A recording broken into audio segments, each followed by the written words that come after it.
Hello and welcome back to Get Kafka-Nated, the show where we explore the fascinating world of Apache Kafka, from architectural deep dives to the people who make it all happen.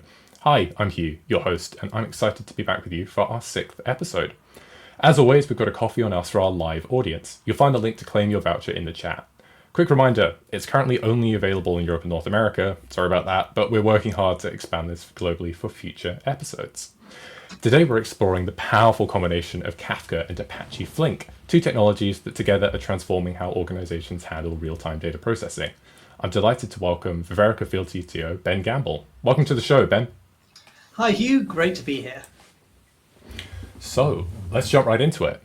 You've been working in the streaming ecosystem for a while. What first drew you to Flink as a technology in particular? So it kind of actually came back as I rolled right the way back. It was about 2017, I think, at the time. And I was CTO of a logistics startup at the time. We had event queues processing data. And originally we were using something called Celery. Now, Celery is a lovely Python tool for connecting jobs together. You get this little, you get a RabbitMQ, you shove jobs into it, you get tasks and they run and things happen. And that's great until RabbitMQ fails. And I spent a lot of time at this point trying to harden RabbitMQ, replicate it, and it wasn't happening. And eventually I found Kafka. And this is how kind of my journey into Kafka started. And not in the best of ways, as back then Kafka was a bit more of a beast to manage than it is today. And we had no money to pay for people to help. So of course, we did it ourselves. But then as soon as we kind of got to Kafka, it was like, how do you build services on Kafka? And it became very quickly evident that you kind of wanted a bit more than this.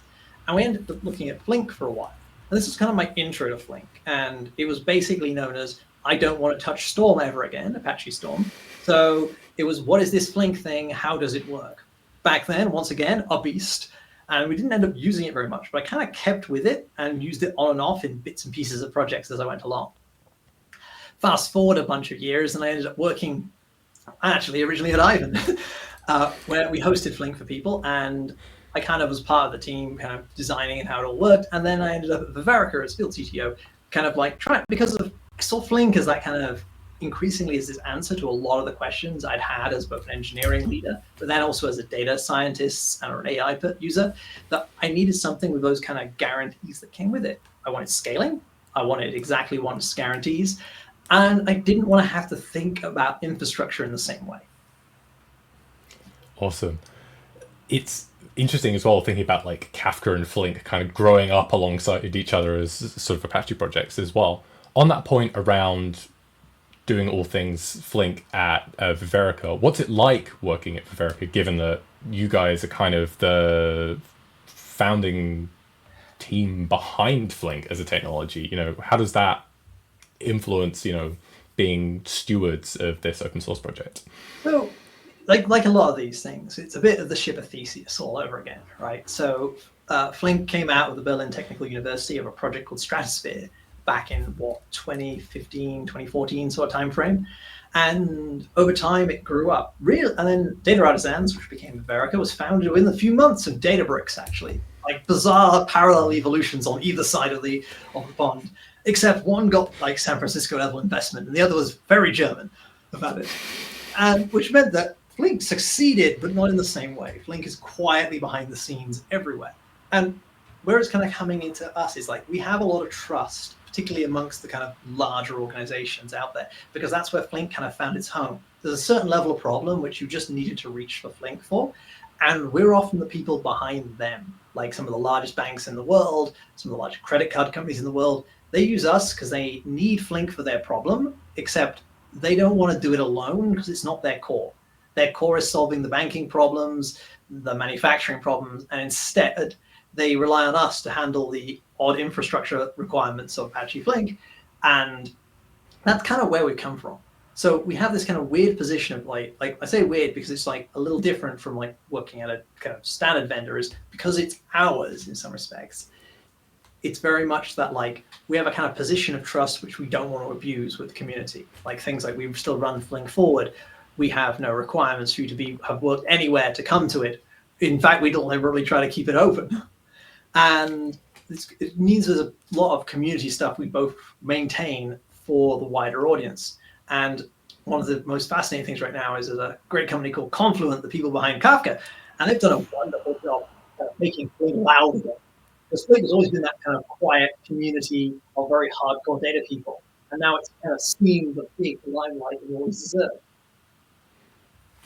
I think we're losing your audio a little bit there. But yes, I particularly like that point around like trying to build the space around Flink for people to come in and build stuff. Everyone's welcome, and like the joy of being a company where you're like, hey, we know how to look after Flink for you, and you can come and build cool things, and you can be opinionated about that without it necessarily being that like, hey, the only way you can use Flink is here, right? Which is super cool. That's one of the joys of being looking after these open source Apache projects, I guess. Obviously, we're talking a lot about Flink already, but for developers perhaps who listen to the show when they're familiar with Kafka but haven't worked with Flink yet, what actually is Flink? And what can you do with Kafka and Flink together that you can't do with one of them alone? So let's start with the what is Flink. So at its core level, what Flink really is a series of actors, which were originally Akka, now Pekka. And on top of that is built a very large stream processing engine. So if you imagine there's a little actor at the bottom handling state management, state machines, and kind of coordination. And then on top of that is a big networking stack, and then a job running stack. And what this does is you submit a job to a Flink cluster. The Flink cluster then makes what's known as a directed acyclical graph, or a DAG, if you're familiar with Airflow. And that is the processing graph of what happens. Flink thinks in terms of what's known as an operator. An operator is just a blob of code that takes an input and has an output. Everything is very actor kind of model thinking at the bottom layer, right? Where you pass it messages, it does stuff, it passes messages on. And what that means is, like, you design a job, normally in a JVM language or in SQL or in Python, that gets compiled into these various operators and then distributed as a graph of processing on what's known as task managers. These are the tasks they run. Now, what that does is it means that like Flink takes records one by one and then distributes them by key or by other delimiters, and then does work on them. This work is anything from taking window times and saying how many people clicked my website in the last 3 seconds, 50 seconds, 6 years. There's no real kind of limitations, right? Or it materializes streams of data into something you can then like say, give me the top 10 users of this video game who actually who fell down off the edge of the mountain too many times. It was me. And this is where it kind of gets interesting. And where it combines with Kafka in a really interesting fashion is Kafka is, at its very core, an event broker. And an event in this case is an immutable fact in time. Data in Kafka is immutable. It records something that happened at a point in time and then gives you the ability to replay that at will. And what that means is you get a really nice way to distribute events around another distributed system of microservices. What Flink does is takes events and then does work on them, making data objects, materializing views, and allowing you to take actions based on it. It's not just analytical actions. For about half the people I know, it's actually transactional things like writing to a banking ledger, updating an actual number in a database, or sometimes even sending off things like push notifications. There's no real limitation because at its core, like Flink does anything you like. It runs near arbitrary code. So the answer is nearly always, can Flink do that? Yes, but should you? And the answer is nearly always, it'll be fun, have fun. At least from my perspective. So is it fair to say then that Flink is this very flexible and elastic and scalable technology for building all of your sort of smaller services or data transformation layers or whatever, and getting that to work with a very kind of robust series of streaming data, maybe event data or transactions or data from a database or whatever, doing stuff with that and then putting it back into those kind of places? That's a pretty good way to describe it. So Flink, to start with, is very elastic. It doesn't require much. You can literally have a CPU for the task manager, a CPU for the job manager, and you're done. Unlike a lot of the Apache Anhole projects, there's only 2 real node types in Flink, right? You can add there's 1 and maybe 1.5 more when you start adding the gateways. But like seriously, on most setups, you have precisely 2 node types, and it's a very, very small number of job managers and then task managers to do the work. So it scales right the way down, which most people don't realize. But at that point, it's like Spark. Spark takes a big chunk of data, does something, and puts it somewhere else. Flink takes a thin stream of data, but it can be n streams of data, and those streams can be quite thick, and just pulls them around, moves them around, manipulates them, and then puts them somewhere else. This is why it kind of often pairs so well with Kafka, because of that ability to take a stream, chunk it up, and then do work on it without having to worry about scalability is a huge win.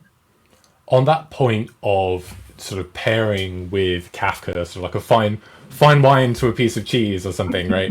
Let's talk a little bit about the actual technical integration. So what are the factors that you should consider as an engineer or a data scientist or a practitioner of these technologies when you're getting data from Kafka into Flink and vice versa in production? Are there any common pitfalls or sort of rookie mistakes that people make when they first start trying to get these two sort of siblings under Apache play nice? So the main things to remember is it comes back to each of these technologies has their own kind of interesting pitfalls. And one of the major ones from Kafka usage I always used to try to teach people about was about committing offsets. At least in Flink, this is not a problem as it will handle these for you. So the big thing I would say about Kafka is turn off auto commit offsets, please. That at least gives you transactional consumption from Kafka. And if you don't do that, there be dragons. With Flink, your problems generally come in a slightly different flavor, which is that there are numerous ways to make Flink operators very inefficient. Certain key by processes generally have a parallelism of 1 because you have to key by the whole stream or the whole graph, which means you don't want to do too much at the same time. So there are certain function types you really have to kind of think about because there's no problem having more operators in Flink.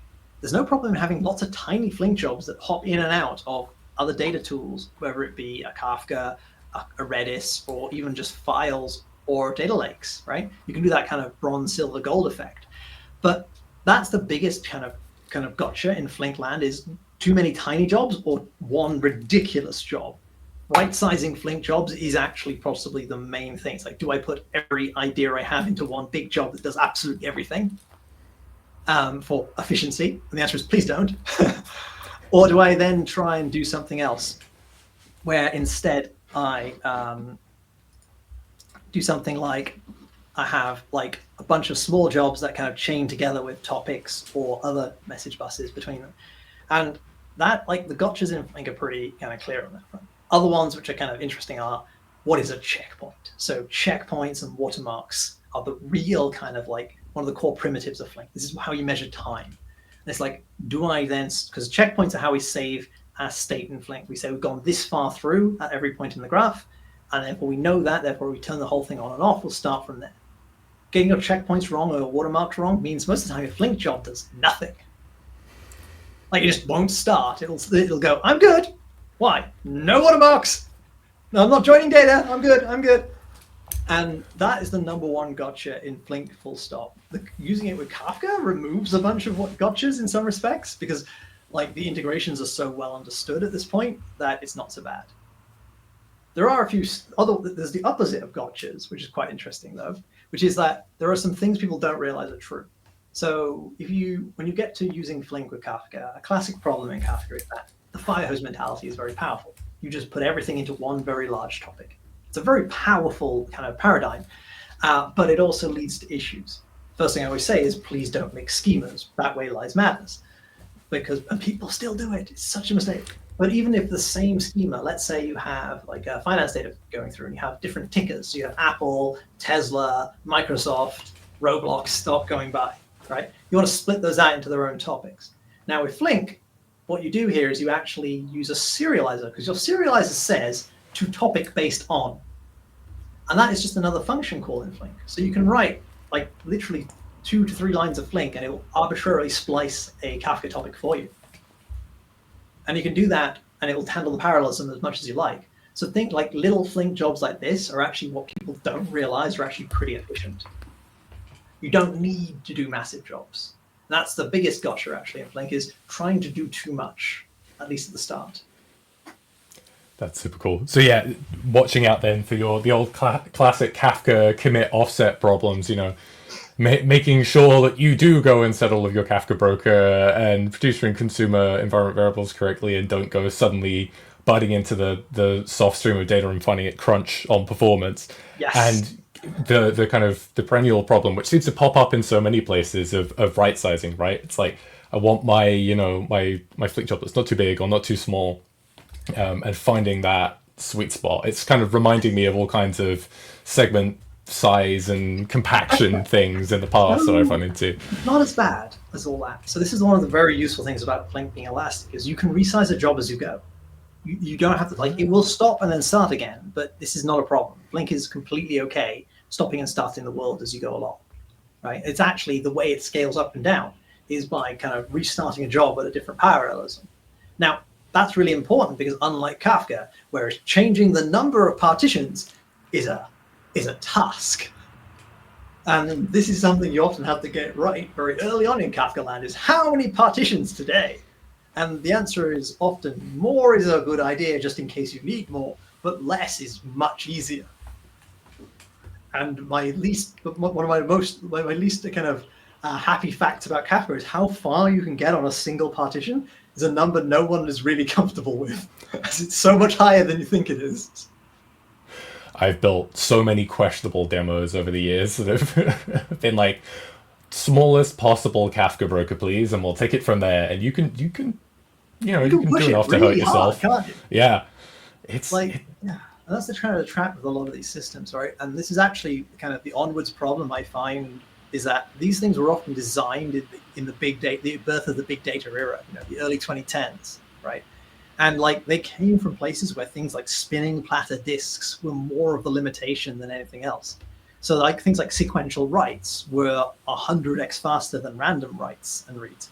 They're still 10x, maybe 5x faster, but because the differences are now so different, to be honest, and everything is so much faster anyway, you have this interesting problem of like, what paradigms do we actually want anymore? And what are we still supporting just because we needed it a long time ago? I think it's a question that we're seeing explored a lot in a lot of projects at the moment with things like obviously we've spoken a lot about discourse on this show before, with maybe looking at the expanding of things like iceberg and table formats and like it's that decoupling of things that before have ended up getting lumped together based on the constraints of previous eras, whereas now, like with everything almost exclusively being on the cloud or something that's orchestrated like the cloud with its on-prem, how those considerations change. Yeah. I think like I was gonna ask a question about like what does a well architected Flink Kafka system look like, but I feel Ooh, like we've kind of covered a lot of that let's there. add a little bit more to that because this is where we get into Yes. the interesting thing.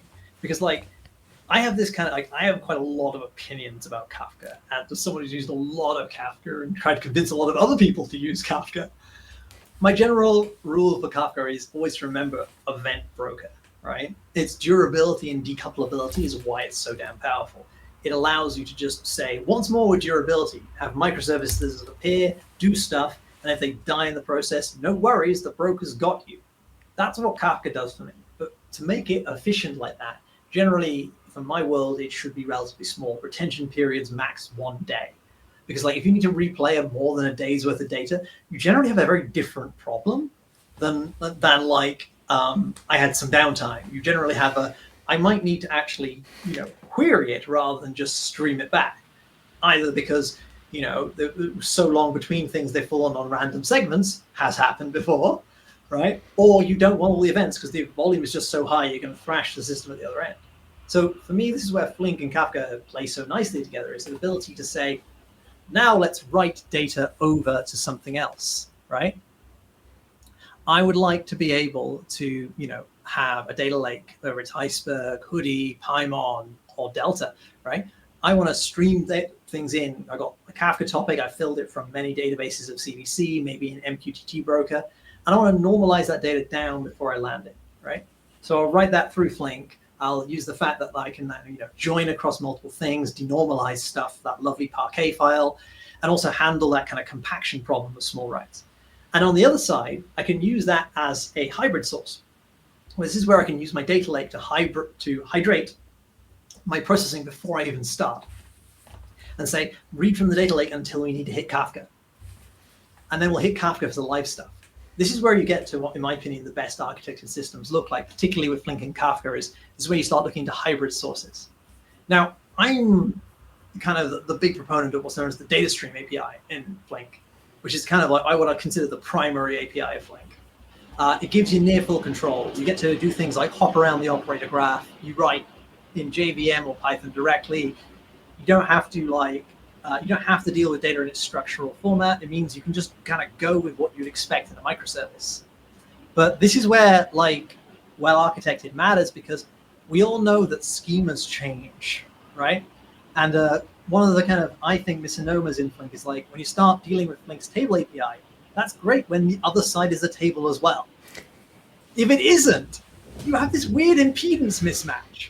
So like data stream matches Kafka perfectly. But if you're in like dealing with tabular formats like Apache Flux or Postgres, use the table API. It might fit really well. One thing I'd love to expand on a bit, because we're touching on a lot of different sort of technologies in the broader ecosystem for streaming more generally, like beyond just Kafka Flink integration, what developments are you seeing at the moment in the world of streaming and event processing that are you most excited about? You know, what's improving in terms of performance, ease of use, new capabilities? Like, where do you see things going? So the biggest thing, ease of use has just shot up. Like that's like I bear no bones about this. Like as someone who suffered the early days of these and like tried to install Yarn a few times, right? Like there are various platforms out there I wanted to try but just couldn't get working, right? And I was just like, is it me? And the answer is yes and no. It's like you just didn't invest the 6 months required to learn this. These days, not a problem. Everything is Dockerized. Everything is single node first. Everything just works. Everything has a SaaS for when you get bored and just need it to work. This is a massive upgrade for everything. It means that like there are now more tools to use. And like the other thing here is there are now lots more options. The biggest kind of mistake people make with a lot of these tools is assuming one size fits all, right? Like Kafka is a wonderful event broker. It is a terrible database. Please do not use your Kafka as a database. It is very amusing and I have done it before, but do not do this. It is a bad idea. That way lies some very interesting outcomes, but none of them are brilliant. Same way as you can use Flink as your only microservice storage layer. People have, and it is very amusing, and I will give a talk about this later this year, but it might not actually be useful. So the biggest change I'm seeing is it's actually more community focused again, which is people are now seeing that these tools do more than they originally thought they did. So same way as Spark recently coming out with actual real time for a change, Flink is coming out with more kind of focused batch optimizations as we go along. And that kind of normalization and cross-pollination is what's so powerful. Like queue semantics in Kafka. I don't know how I feel about that right now, because that's exactly what I didn't want from Kafka. But it's really useful for those times where I'm like, but I have Kafka and now I need it. We have a data architecture at home and so on, right? Yeah, it's more like I can't. It's more like this. Like I've worked heavily on systems that sat either before or after Kafka to do the big fan in or the big fan out, right? I have built and sold and architected many systems like that.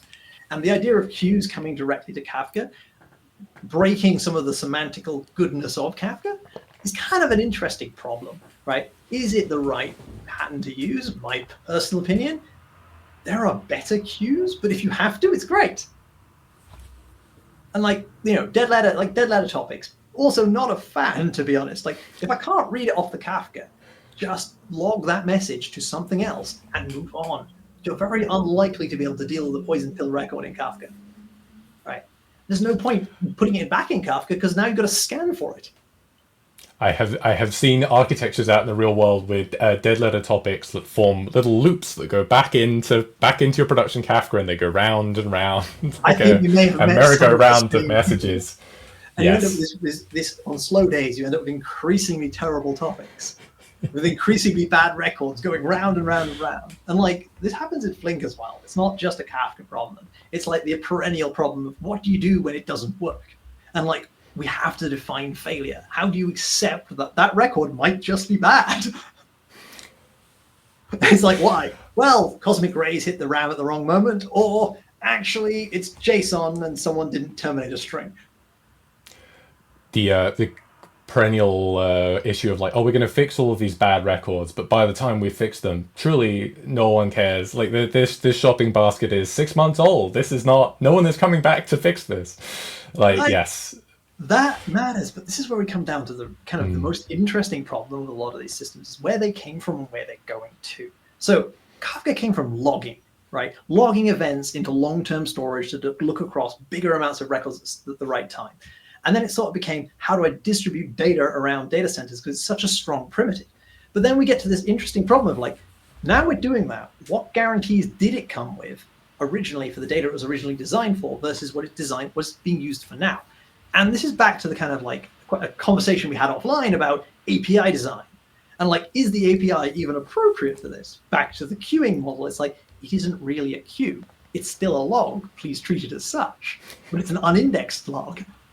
And then it's like with Flink, it's the same thing again, which is like, great, I can pull records one by one. I can fail them appropriately. I can do RPO 0. But do I want RPO 0? RPO 0 is slow. And like, am I going to pay for that? And this is where you have to kind of realize what you're paying for in a lot of these cases. On that point of like what you're paying for, so I think we're speaking a lot here about like the sheer variety of different options out there, and this trade-off between like there are these big, well-established projects that will do lots of things, Yes. versus perhaps younger, more specialized projects that will do one thing very well. For organizations considering adopting this sort of stack of streaming and stream processing and thinking about things in terms of events, do you have a kind of a framework for evaluating for times when, Kafka plus Flink is the right choice versus perhaps other streaming solutions? What questions should teams who are mulling this choice be asking? So this is like one of the biggest questions I think we both run into a lot in what we do day to day. And like the first thing I'm going to state, and this is really important, is that the min size required for one of these systems is 0. There is no real min size. And this is one thing I want people to get away from, is this thinking, oh, I don't have enough data to make this worthwhile. Like, if your data is important, it is worth treating it like it is important. If it's so small it all fits in a single node of Postgres, that doesn't mean you're not having a read replica for it, right? It's like the simple idea of like small data being less important is kind of one of the biggest misconceptions we have. So the short answer is always start small. Start with that one Kafka topic for that one thing that absolutely matters, where you must have data between systems, right? Start with that one Flink job, which is doing that one thing on that one Kafka topic. Like, let's say pulling data out from your databases and feeding a Kafka topic, or taking data out of Kafka and building a data lake. Or maybe it's doing the aggregation. Just, you always start with one and then you compose it. These systems are composable, like very composable. There's an open question, which is like, what do I program Flink in? Which is the biggest question people start with. And SQL is a reasonable starting point, but it's also kind of like a bit of a trap. Flink isn't just its SQL API. And like, yeah, it's JVM first and Python somewhat second. But the key thing to note is, like, particularly if you do have JVM work, and it can be any JVM language. Some of the biggest the biggest Flink usage I know is in Kotlin, because of they're new and hip and cool. Damn. And maybe have a lot of Android developers on staff. You never know. Yeah, they are a social media company. But like the key thing here is that, like, if you can use it for something small, start there. But don't feel that you have to follow the pattern of what it is traditionally used for so much, right? Like, there are whole companies. I think Gold Sky recently published a thing about how they maintain their whole crypto backlog in Kafka, because that's actually the only way they ever consume it. And there's no harm, which is actually can make sense. I somewhat disagree, but it makes sense. Same reason as like there's other companies who put their whole feature store for the machine learning pipelines in Flink, because it's too important to let go of. It has to be running continuously. It has to scale horizontally and vertically. So starting small, composing the jobs. Don't just try and do one big bang and go. Put it in between things. Don't like make it the only path. You can fit Flink over almost any system. Like, classically, it's build a data mesh. So make it build those data products for your Kafka, right? But start small and then watch it tier up. It very rapidly becomes the easy answer to anything where the data moves quickly, but it's actually even more valuable when the data doesn't. One of our biggest success stories in recent times was helping a bank move vSAM files around. So these are in ZOS, they are mainframe files. We are pulling them out, replacing a COBOL job, crunching them up, and then putting them back. Incredible. Yeah, putting them back. That was the number one thing. It's like an 8-hour COBOL job became a 10-second Flink job. Oh, that's so cool. I know. And it was just amazing to see because Flink can pick up files, no questions asked, right? And then also, some of those now go into Kafka as well and feed downstream processes. As like they were evolving their Flink and their Kafka separately and are now together. And this is where the strength of these systems come from. I have some friends living in ZOS land that would definitely be very interested by that as a model. As always, I am blown away by like the depth of your knowledge on all of these topics. So thank you very much for humoring my questions. One final question before we wrap up, and I would keep you here all day if I could.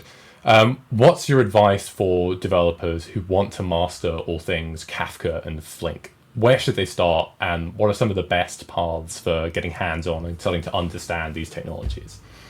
Well, if I can be cheeky, come to Flink Forward. It's in Barcelona this year, in October. That's the conference for all things Flink related. And yes, I am part of the team running it, but it's really about the community. That's the cheeky side. And the next thing here is like, go to the Apache Flink website, right? That's the place to start. There's also quite a good Slack attached. There's a pretty good Kafka Slack managed by the Confluent team as well, which I also tend to recommend. And these are just genuine places to find other people in the same kind of boat as you. The big thing to note is that there's no fixed way you have to come into this. You don't need a million years of experience. But like any system, which is of sufficient complexity that it runs all the banks in the world, don't expect it to be easy, but don't expect it to be impossible either. Cool. Really solid advice. I am so sad that I'm at All Things Open instead of Flink Forward this year. I only found out about the clash a few days ago, and I'm still sad about it. Thank you so much for your time today and for your insights, Ben. This was awesome. And thank you to everyone who joined us live for another episode of Get Kafka-Nated. Next time, we will be meeting some of the Red Panda team for an exploration into a whole other way of thinking about doing streaming with a Kafka-compatible alternative to the open source Kafka. So look forward to that. Thanks again, Ben. Well, thank you so much for having me. Cool. And see you all next time.